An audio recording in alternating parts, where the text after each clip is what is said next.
Alright, a little preface before I crack open this hornet's nest again like the blithering idiot I am. I am making this video because there have been a bunch of people who confronted me saying that Earthrise is better than Siege. So I'm doing this as a response to that because I don't want to have to write these arguments again every single time. I can just link to this video.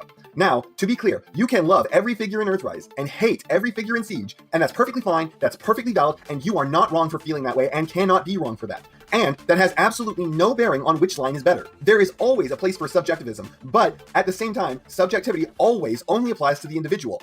What you like only applies to you. So we are going to be looking at what is objectively a positive or negative difference between the two lines, regardless of whether or not you care. So we are going to be throwing out stuff like the fact that Earthrise is objectively more like G1 because being like G1 is not an objectively positive or negative trait. It is neutral on the objective scale and up to your subjectivity to decide whether you prefer that or not. So objective point 1 on Siege being better than Earthrise. Materials. Across the board, Siege uses amazing materials, from high-quality paints to high-quality plastics to plastics so good they mess with my sanity. Watch the What's the Best on Optimus Prime to find out what I mean by that. Earthrise, however, has a shockingly worse stable of materials they are working with. Figures like Hoist are the most blatant, with their incredibly thin and concerning plastics, stuff I do worry about holding up in the long run. This figure feels like it's one inappropriate tweak away from snapping something off. To be clear, this is not an entirely universal thing. Figures like Grapple do have some rough patches, but on the whole feel pretty good. Though there are some parts that look a little unpolished in the paint department, but I can't exactly say I envy the task of painting there. But then you get down to stuff like Smokescreen, and man, the quality has taken a nosedive. The plastics just don't feel right. There are tolerance issues that not one of the other figures in any line I've got my hands on have, and the face is painted like crap with crap. Look how far into the eye sockets the paint goes. And this stuff just feels bad to the touch as well. Even the worst figure in Siege, which was, let's be real here, not actually a Siege figure, Apeface, with its soap-like plastics, didn't feel half as cheap as this in hand. And I hate that plastic. I think the real nail in the coffin on the materials front, though, is the Earthrise Optimus Prime. Yes, I'm talking about this one for the millionth time, but hear me out. I've seen even the people in love with this figure bring up how much lesser the plastic feels than the Siege equivalent. To be clear, it doesn't feel terrible in hand, but considering this was $20 more, and the only thing it did to justify that price hike was to include a really cheap trailer, the fact that the plastics are so clearly of lesser quality feels like a total grift. That's the next problem here. A lot of the line is massively overpriced, to the point of being a ripoff. Tons of people love Earthrise Optimus, but no one is going to say that they did much to justify it being $50 rather than $30. It's made out of clearly cheaper materials, and it comes with a cheap trailer that can't have cost more than $2 to make, and we got charged 66% more for it. Everyone watching this video knows that that trailer wasn't worth 20 bucks, and the figure was not more expensive to produce per unit than its Siege counterpart. Then there's the Quintesson Judge, which is a figure I'd be happy to buy for 10 bucks cheaper. What business does a barely transforming, basically non-posing figure have being 30 bucks? If you want to argue that to get that figure as a deluxe, then it would need to not transform, fine, absolutely, perfectly fine. I don't know if there is a person on Earth who was aware of this figure and wasn't sold on what it was until they saw it do the most pathetic transformation in the history of the franchise. God, not even all the mouths articulate. How can they justify this? Someone's going to say that we've never gotten a figure of this character before, so I need to quit whining. But come on, we should expect better than this. At least cheaper than this. And we should just suck it down because it's the first time it's ever been offered to us, and even if you do subscribe to that idea, this is objectively not a good action figure. This is objectively a bad transformer, and it is objectively overpriced. Even if you don't care about that and want to buy it anyway, you gotta admit, you'd be happier if this wasn't 30 bucks. And maybe you might even admit that it shouldn't be that much in the first place. Then you get down to stuff like Earthrise Cliffjumper, which I'm sure everyone is sick of hearing about at this point. But it only gets so much flack because it's so true and everyone can see it. It's a Legends figure they charge twice the price for.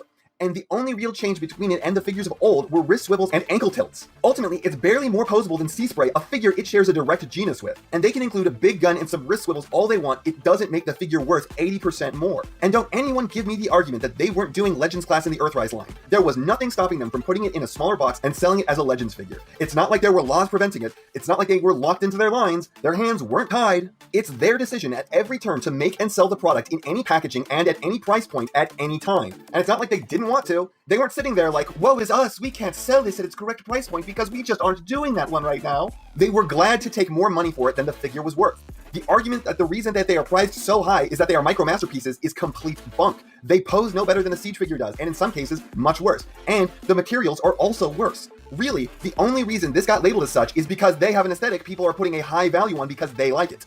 I love Siege. I love its aesthetic, but the figures are not worth greater monetary value for it. They were worth what I paid for them. We are not talking about sculpt quality here, because of course the level of detail and cleanliness of the sculpt is a thing of monetary value. We are talking about the aesthetic element of equal quality sculpts. And that has no objective value, just a value you assign to it based on your preferences, but that is not objective. The aesthetic of Siege is not worth more than Earthrise's, and the aesthetic of Earthrise is not worth more than Siege's. The last thing I want to bring up is the return of parts forming and shell forming. And before you say you don't care about those, that does not matter. They are still objective flaws. For more on that, you can check out my video on parts forming being objectively bad. Links in the description. In short though, it's lazy and cheap design in line with cheap materials, which might mean that Hasbro is going through a rough financial patch, or that they just decided to bend the Transformers buying public over a table. The argument that we should be happy with what a company can afford to produce is not one that holds water. You wouldn't tolerate a car that barely runs but costs as much as a brand new Nissan just because it's what the company can afford to produce. And for the people who think it's silly of me to be worried about it, look at the Masterpiece line.